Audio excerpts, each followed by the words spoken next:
Gears পরে touch up দিয়ে আমি তো একেবারে রেডি যাওয়ার জন্য। ঘড়িতে বাজে 5:15। তো চলো এবারে বেরোনো যাক।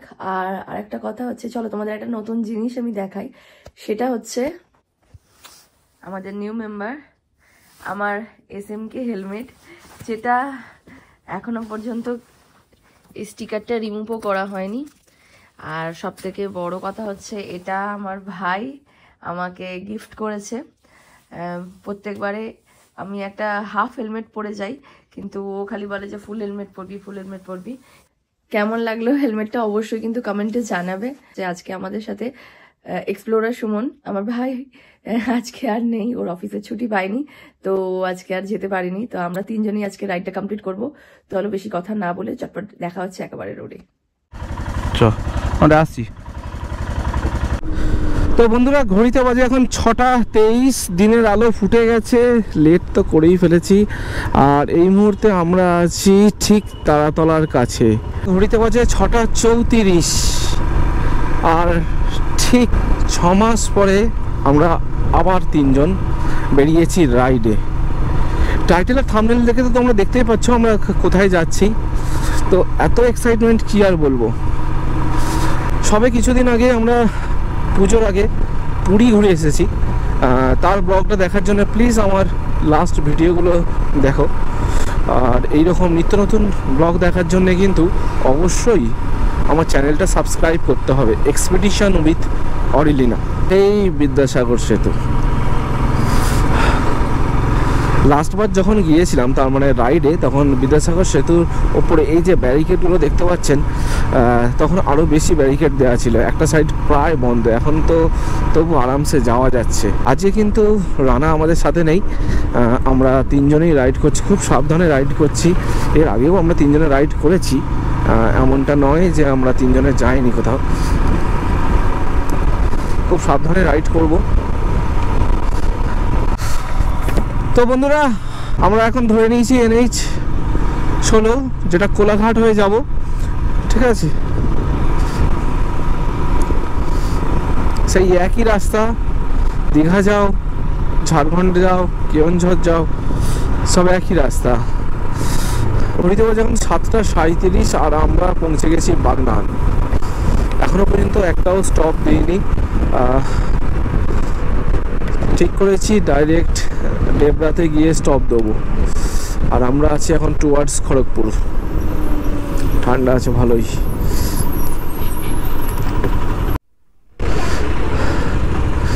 বন্ধুরা, আমরা আছি এখন ধুলাগড় টোল প্লাজা। তো বন্ধুরা, এর সাথে আমরা এসে গেছি কোলাঘাট।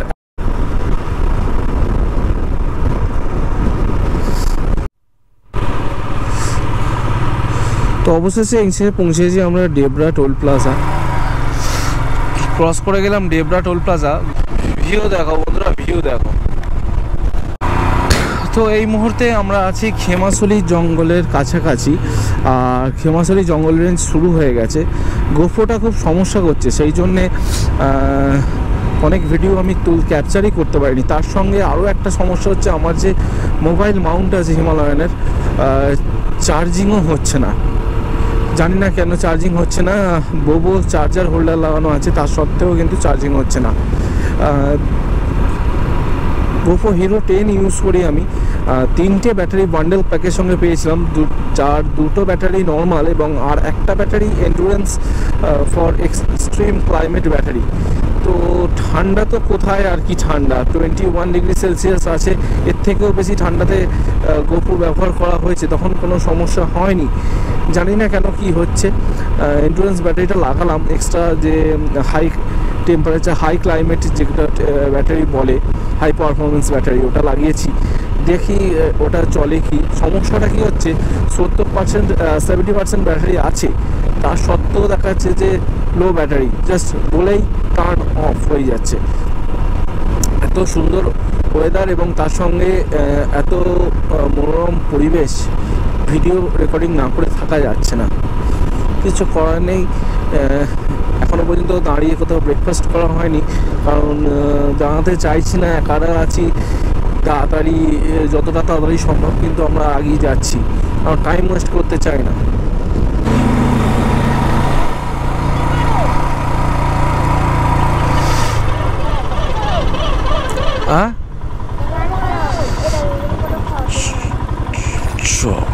এখানটা অনেক অবস্থায় উঠে যাবো ওখানে না, ওটো নাও। 9:40 আর আমরা এসে পৌঁছেছি প্রায় লোধাশুলি জঙ্গল থেকে আর একটু আগে আছি। তো চলছে একটা চা ব্রেক। দেবরাতে ভাবলাম দাঁড়াবো, দাঁড়ানো হয়নি কারণ ওখানে আখের রস ছিল না, তাই খাওয়াও হলো না, দাঁড়ানোও হলো না। তো মোটামুটি ঠিকঠাক টাইমেই যাচ্ছি। আর চলছে এখন চা ব্রেক। লাল চা নিয়েছি। জেনারেলি আমি তো চা খাই না, বাট এত ঠান্ডা লাগছে ভাবলাম কি চাটা খেয়েই দেখি যদি গাটা গরম হয়। বিশাল ঠান্ডা লাগছে, বিশাল, মানে কি লেভেলের ঠান্ডা লাগছে বলে বোঝাতে পারবো না। এখানে অরিত্র আর ওইদিকে মোর বসে বসে কুরকুরে খাচ্ছে। চলো এখানে আর বেশি লেট করবো না, এই চা খাওয়া কমপ্লিট হয়ে গেছে আর আমরা জাস্ট বেরিয়ে পড়বো, কারণ বেশি সময় দিলে আমরা একেবারে সাইট সিন করে তবে ঢুকবো। তো ঝাড়গ্রামটা মোটামুটি ঝাড়গ্রামে যতটা পারবো ততটা কমপ্লিট করব। তো চলো দেখা যাক কতটা কি কমপ্লিট করতে পারি, আর তারপরেই তোমাদের সাথে কথা হচ্ছে। তবে আর একটা কথা, হেলমেট পরেছি, আমি কখনো না এই ফুল হেলমেট পরি না। আমার যে কি অসুবিধা হচ্ছে, এই চিক্স দুটো, মানে এই চিন দুটো আমার ব্যথা করে যাচ্ছে, যেন মনে হচ্ছে এরকম করেছি সবসময়, এরকম এরকম একটা লাইক দ্যাট করে রয়েছি। আর কি কষ্ট হচ্ছে না, কিছু খেতে পাচ্ছি। যখন মানে হাফ হেলমেট পরতাম তখন খপ করে খেয়ে নিতাম, যা পেতাম হাতের কাছে, মানে বিস্কিট, কুরকুরে, চিপস যা থাকতো মোটামুটি খেয়ে নিতাম। আর এখন তো দেখছি মোমোর বলছে তুমি আমাকেই খাইয়ে দাও, তোমাকে আর খেতে হবে না। আমি খেতেই পারছি না, সে এরকম করে খাচ্ছি। মুখটা যে এমন বিকৃতি হচ্ছিল, মানে কি বলবো, খুব কষ্ট হচ্ছে। কি করে যে ফুল হেলমেট পরে চালায় জানি না সবাই, বাট আমাকেও ফুল হেলমেট পরা শিখতে হবে এবং ফুল হেলমেট পরতেও হবে। ও এখন এতক্ষণ পরে হাই করতে এসছে খেয়ে দে। আর গোপ্রোটা মাই গড, মানে কি হারে যে হ্যাং করছে, মানে পাগলা হয়ে যাচ্ছে। হাফ হাফ জায়গায় আমাদের দাঁড়াতে হচ্ছে, দাঁড়িয়ে গোপ্রো সেট করছে, কিছুতেই গোপ্রো চলতে চলতে বন্ধ হয়ে যাচ্ছে, চলতে চলতে বন্ধ হয়ে যাচ্ছে। হাফ হাফ ফুটেজ তোলা হয়নি, জানি না কি হবে। বাকি এখন পুরো ট্রিপটা পড়ে রয়েছে গোপো দাদু যে এত ভোগাচ্ছে আমাদের, মানে বুড়ো হয়ে গেছে, ভোগাতে শুরু করে দিয়েছে, সবাই ভোগাচ্ছে আর কি। তো চলো দেখা যাক কি হয় শেষ পর্যন্ত, ট্রিপটা কিভাবে কি কমপ্লিট করতে পারি, কতটা ফুটেজ তুলতে পারবো সেটাও বলতে পারছি না, কারণ সবসময় ফোনটা বার করে এরকম এই রাইডিং গিয়ার্স পরে এই 10 বার ফোন বার করে করে কাজ করাটা বিশাল ডিফিকাল্ট। তো সেই কারণেই আর কি। তো চলো যাওয়া যাক, যেতে যেতে কথা হচ্ছে, দেখা হচ্ছে একবারে মোটো ব্লগিং সেটআপে। তো বন্ধুরা এসে পৌঁছেছে এখন আজকের দিনে 3 নম্বর টোল গেট, আর সেটার নামটা কি খুঁজে পাচ্ছি না।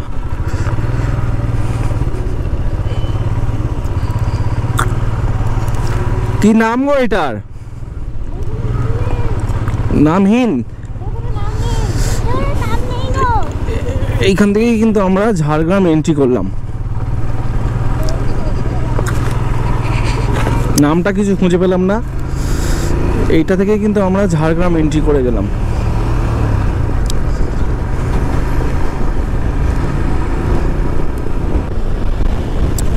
তো সোজা চলে গেলে বেহেরাগড়া, আর আমরা যাব ঝাড়গ্রামের দিকে, আর আমরা এন্টার করে গেলাম ঝাড়গ্রামের দিকে। বন্ধুরা প্রাকৃতিক পরিবেশটা দেখো খালি, ঘড়িতে বাজে এখন 10:29, আর আমরা এসে পৌঁছেছি শালবনি। এগুলো কি শাল গাছের জঙ্গল? হ্যাঁ মনে তাই হয়। দুপাশে লাল মাটি আর মাঝখান দিয়ে সুন্দর রাস্তা। আমরা যাচ্ছি এখন শালবনির জঙ্গলের ভেতর দিয়ে। তো এই যে বিবেকানন্দ মূর্তিটা আছে, এখান থেকে তোমরা বাঁ হাত নিয়ে নেবে কনক দুর্গা মন্দিরের জন্যে।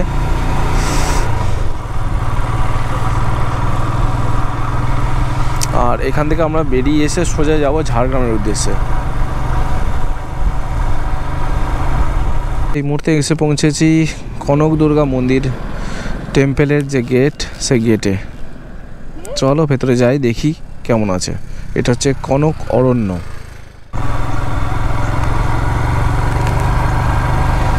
তো আমরা এন্টার করে গেছি এখন কনক অরণ্য বা কনক দেবী টেম্পেলের, কনক দুর্গা টেম্পেলের ভেতরে একটা গেট ছিল। কি সুন্দর জায়গা। আর এটা হচ্ছে কনক দুর্গা মন্দির চিল্কিগড়। বাহ, খুব সুন্দর জায়গা। এ দেখো চিল্কিগড় রাজবাড়ি আর কনক দুর্গা টেম্পেল একটাই। তো বন্ধুরা চলো, এখানে পার্কিং আছে আর এন্ট্রি ফিও লাগে যতদূর মনে হচ্ছে।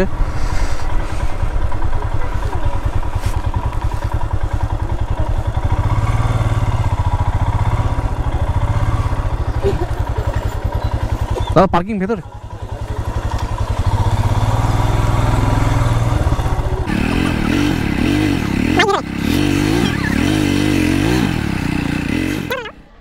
ঘড়িতে বাজে এখন 11:13 আর আমরা পৌঁছে গিয়েছি আজকের আমাদের ফার্স্ট ডেস্টিনেশন কনক দুর্গা মন্দির। বাড়ি থেকে টোটাল 192 কিলোমিটার যাত্রা করে চলে এসেছি। 11:13 বাজে নয়, আমরা প্রায় 11টার সময় ঢুকেছি। তারপরে গোছগাছ করতে, সব কিছু করতে করতে একটু দেরি হয়ে গেল। তো চলো যাওয়া যাক একেবারে মন্দিরের দিকে। মন্দিরে যাওয়ার পথে চোখে পড়বে নানান ধরনের ঔষধি গাছ। তার মধ্যে এখানে দেখো লেখা রয়েছে কুচিলা, যা সাইন্টিফিক নেম ট্রাইকোনাস নাক্স ভূমিকা এল। তো এটা যদি খুব ভুল না হই, এটা একটা হোমিওপ্যাথি নাম নাক্স ভূমিকা। তো এই গাছটা থেকেই তৈরি হয় কিনা সেটাও আমার জানা নেই। নাক্স ভূমিকা সাধারণত পেটের গন্ডগোলের কোনো নিরাময় করতে ব্যবহার হয়। তো খুব ভালো লাগবে আসলে, কারণ এত সুন্দর গাছগাছালি দিয়ে ভরপুর এই জায়গাটা এবং খুব সুন্দর, খুব সুন্দর।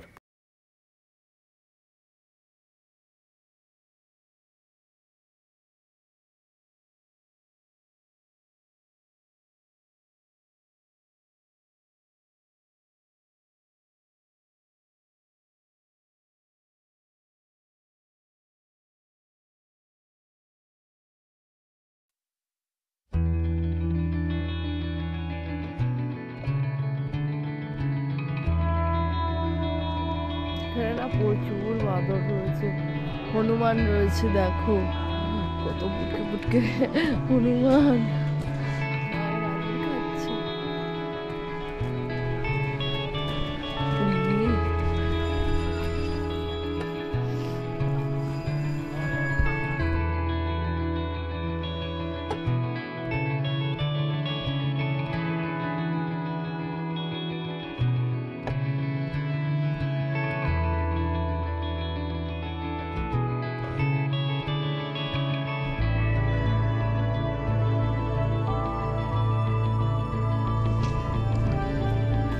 মোটামুটি মন্দিরটা দেখা কমপ্লিট হয়ে গেল। মন্দিরের ভেতরে ফটো অ্যালাউ না, তাই ফটো তোলা গেল না। এখন আমরা চলেছি ডুলুং নদীর উদ্দেশ্যে।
এখানে টোটাল 4টে নদী আছে। এক হচ্ছে কংসাবতী নদী, সুবর্ণরেখা, তারাফেনী আর ডুলুং নদী। আর ডুলুং নদী হলো সব থেকে ছোট নদী। তো চলো যাওয়া যাক আমাদের নেক্সট গন্তব্যস্থলের দিকে। যারা মন্দিরে পুজো দিতে চাইছো তাদের জন্য মন্দিরে পুজো দেওয়ার কিন্তু ব্যবস্থা আছে। এইখানে দেখো অনেক রকমের প্রসাদের দোকান রয়েছে।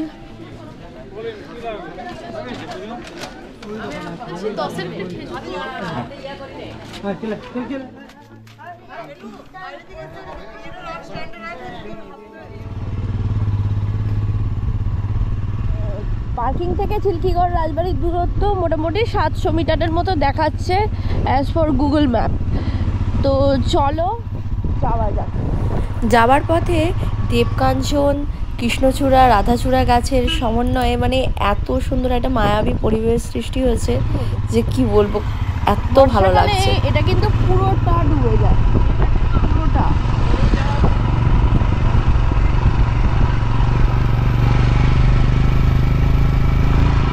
ঝাড়গ্রাম শহর থেকে প্রায় 13 কিলোমিটার দূরে ডুলুং নদী এবং কনক দুর্গা মন্দিরের মাঝ বরাবর জামবনি ব্লকের অন্যতম আরেকটি গুরুত্বপূর্ণ দর্শনীয় স্থান হলো চিল্কিগড় রাজবাড়ি। বড় রাস্তার উপরেই রাজবাড়ি প্রবেশের বড় একটা দুয়ার রয়েছে। ঢুকেই একটা উন্মুক্ত মাঠ রয়েছে, বাঁদিকে একটা প্রাচীন বৃহৎ অশ্বত্থ গাছ, তাতে অনেক টিয়া পাখির বাসা। তার পাশ থেকে চোখে পড়বে 3টি মন্দির, পরিত্যক্ত সার্ভেন্ট কোয়ার্টার, আউট হাউস আর ডাইনে হলো মূল রাজপ্রাসাদ, মানে এইটা। প্রায় 300 বছর আগে জামবনির রাজা ছিলেন রাজা গোপীনাথ সিংহ এবং চিল্কিগড় ছিল তার রাজধানী। এই রাজবাড়ির সাথে একটা বিশাল বড় ইতিহাস জুড়ে আছে।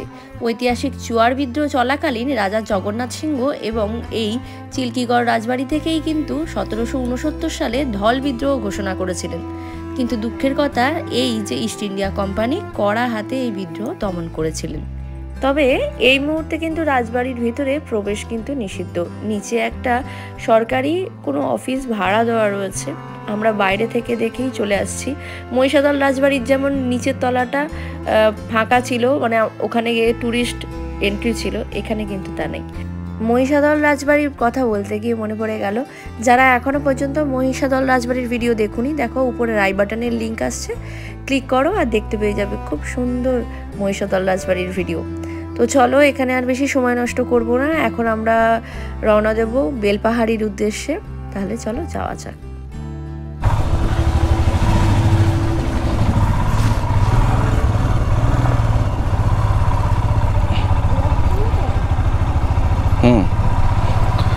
তো বন্ধুরা, ঘড়িতে বাজে এখন 12:34 আর আমরা হোটেলে যাওয়ার আগে সেরে ফেলেছি 3টে site seeing, Kanak Durga temple, Dulung নদী আর তার সঙ্গে হচ্ছে চিল্কিগড় রাজবাড়ি।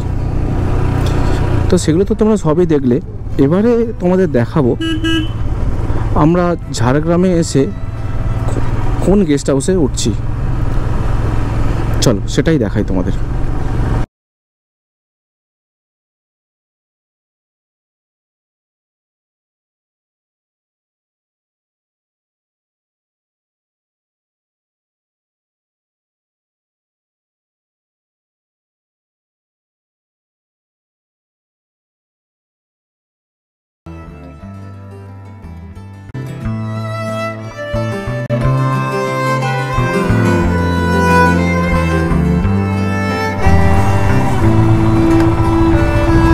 তো এখান থেকে আমরা নেবো ডান দিক, উপর নন্দী 3 কিলোমিটার, বেলেপাহাড়ি 16.3 কিলোমিটার। আর আমাদের হোমস্টেটাও ঠিক, আমাদের হোটেলটাও ঠিক এই দিকেই। তো আমরা এই মুহূর্তে যেখানে আছি এটা হচ্ছে হসপিটাল মোড়। আর আমরা এই হসপিটাল মোড় থেকে নিয়ে নিলাম ডান দিক। এইখান থেকে আমরা যাব আমাদের গেস্ট হাউসের দিকে। তো অবশেষে আমরা পৌঁছে গেলাম আমাদের গেস্ট হাউস, লাল পেঁপড়ে গেস্ট হাউস।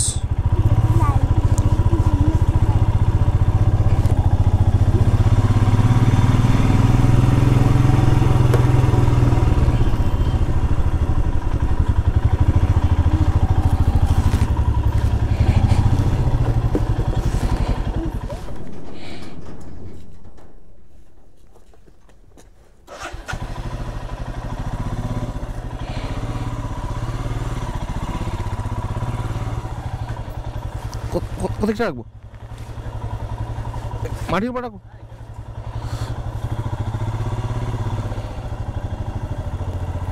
যারা মেনলি 2 হুইলার কিংবা 4 হুইলার নিয়ে আসতে চাইছেন তাদের জন্য লালপিঁপড়ে গেস্ট হাউস কিন্তু বেস্ট প্লেস হতে চলেছে, কারণ এখানে পার্কিংটা যেমন সুন্দর তার সঙ্গে খুব সিকিউর, গেট করা আছে, একবার বন্ধ হলেই আপনার গাড়িটি সুরক্ষিত থাকবে।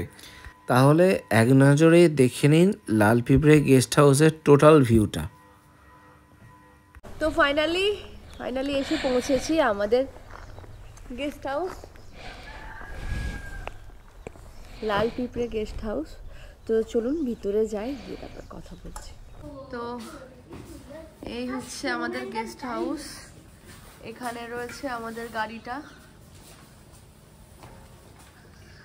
আর এইদিকে আমাদের রুমটা সবে খুলে দিয়েছে। ঢুকেই সামনে দেখো আমার হেলমেটটা রয়েছে, আমি রেখে দিয়ে গিয়েছিলাম, আর একটা টেবিল রয়েছে সুন্দর,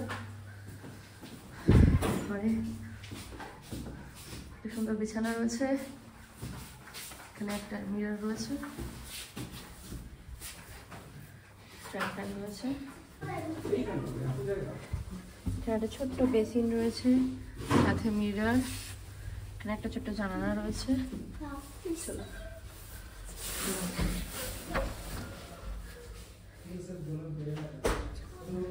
একদম পরিষ্কার পরিচ্ছন্ন বাথরুম রয়েছে উইথ গিজার, মানে দেখে মনে হচ্ছে একদম নতুন সবকিছু।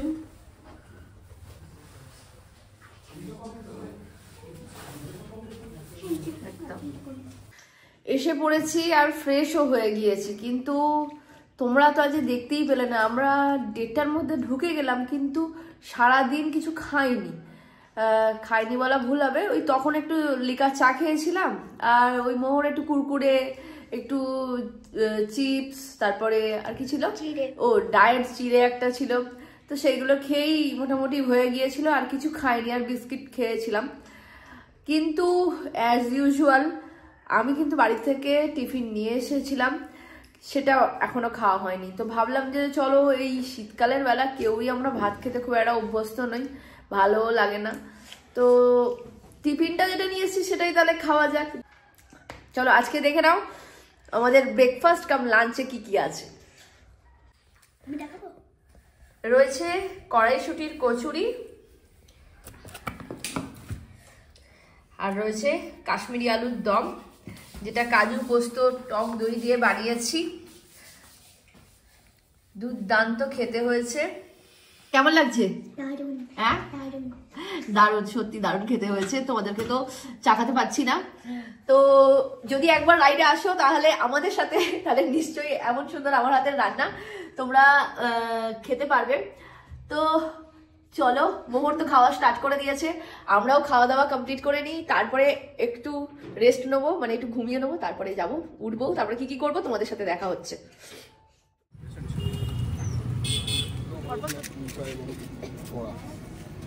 ফুচকাগুলো একটু ফ্রেশ হয়ে না, আমরা তিনজনেই খুব জোর ঘুমিয়ে ফেলেছিলাম, মানে ঘুমিয়ে পড়েছিলাম, আর ওঠাও হয়নি। উঠলাম যখন তখন অলরেডি 5টা বেজে গেছে। তো ভাবলাম চলো আশপাশ থেকে একটু ঘুরে ঘাড়ে আসি, ইচ্ছা ছিল যে সাইট সিনের কিছু একটা করার, তো আর ভালো লাগেনি, যে একবার শুয়ে পড়ার পর, মানে রুমে ঢোকার পরে আর ইচ্ছাও করে না কিছু করতে। চলে এসেছি একেবারে ফুচকা হাতে, টক জল দিয়ে ফুচকা খাওয়া হয়ে গেছে, এবার হচ্ছে দই ফুচকা খাওয়ার পালা। তো চলো দই ফুচকাটা খাওয়া কমপ্লিট করি। দই ফুচকাগুলো না স্টাফিং প্রচুর ভরে ভরে দিয়েছে, আর মাত্র 20 টাকা করে দই ফুচকার প্লেট। ভাবা যায়, আমার তো মনে হচ্ছে আমি 3-4 প্লেট একসাথে খেয়ে নেবো। তো চলো, আমাদের ওখানে 10 টাকার ফুচকা মাত্র 5টা, আমরা 5 টাকার ফুচকা আমি জীবনে খাই। তো যাই হোক, তো চলো খাওয়া কমপ্লিট করি, তারপরে আর কি কি খাচ্ছি তাও তোমাদের সাথে শেয়ার করবো। চলো। One eternity later. তোমরা তো আগেই দেখলে আমরা ফুচকা খেয়েছিলাম, তো ফুচকা টুচকা খেয়ে এসে, ফুচকা খাওয়ার পরে আর কিছু খাওয়ার ইচ্ছা করছিল না, চলে এসেছিলাম। চলে এসে একটু রেস্ট করছিলাম, ফোন টোন দেখছিলাম। তো এখন হচ্ছে ডিনার টাইম, ঘড়িতে বাজে 9টা 15। তো চলো ডিনারে যাওয়া যাক। তো খাবার জায়গাটা দেখো খুব সুন্দর, খুব ভালো লাগবে দেখলে। এমনিতেই ওভারঅল গেস্ট হাউসের পুরো জায়গাটাই খুব পছন্দের আমার, রুমগুলোও খুব ভালো লাগে। ডিটেলস ভিডিও তোমাদের সাথে শেয়ার করব, কিন্তু অবশ্যই আসতে পারো। আর বেলপাহাড়ির বলবো one of the best hotel, মানে বাজেট ফ্রেন্ডলি হোটেল, খুব ভালো। আর একটা ব্যাপার হচ্ছে, চলো তোমাদের দেখাই।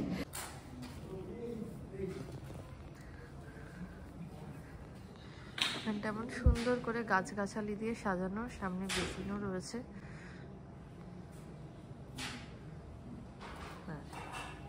মানে আহামরি চাকচিক্য কিছু নেই। এটা হচ্ছে কিচেন রুম। সব থেকে ভালো লেগেছে এদের পরিষ্কার পরিচ্ছন্নতা। হোটেলটাও যেমন পুরোটা পরিষ্কার পরিচ্ছন্ন, কিচেন এরিয়াটাও কিন্তু খুবই পরিষ্কার পরিচ্ছন্ন। মোহর আর এখানে অরিত্র কি করছো? আমার গরম ভাবে কি কোলগেটের অ্যাড দিচ্ছে নাকি? দেখো এখানে হচ্ছে শালপাতার টুপি রয়েছে, ভাত, স্যালাড আর মাংস। খাবারের সিস্টেমটা রয়েছে এখানে, বিভিন্ন থালি ছিল, সব কিছু ছিল। আমাদের না আর রাত্রেবেলা এসব কিছু পোষায়নি। আমরা বললাম অত কিছু দিয়ে ডাল তরকারি কিছু আপনাদেরকেও করতে হবে না, এবং আমরাও কিছু অত কিছু খাবো না। আমাদের সেফ মাংস এবং ভাত দিয়ে দিই, তাহলেই হবে। কেজি হিসাবে চিকেনটা নিলে কি হবে? তো বললো হ্যাঁ হয়ে যাবে। তো সেই কারণে আমরা 500 গ্রাম চিকেন রান্না করিয়ে নিয়েছি। আর ভাতের দাম হচ্ছে 50 টাকা করে পার প্লেট। যা ভাত দিয়েছে মোটামুটি একটা মানুষের হয়ে যাবে, ঠিক আছে। এই চিকেন রান্না করে দিয়েছিল এবং বাটি দিয়ে দিয়েছিল, থালা দিয়ে দিয়েছিল, আমরা এটা সার্ভ করে দিয়ে দিয়েছি। রান্নাবান্না কেমন? ভালো। ভালো কেমন? দারুণ। মোটামুটি রিভিউ তো তোমরা পেয়েই গেলে। চলো খাওয়া দাওয়াটা শেষ করে নিই, তারপর তোমাদের সাথে কথা হচ্ছে।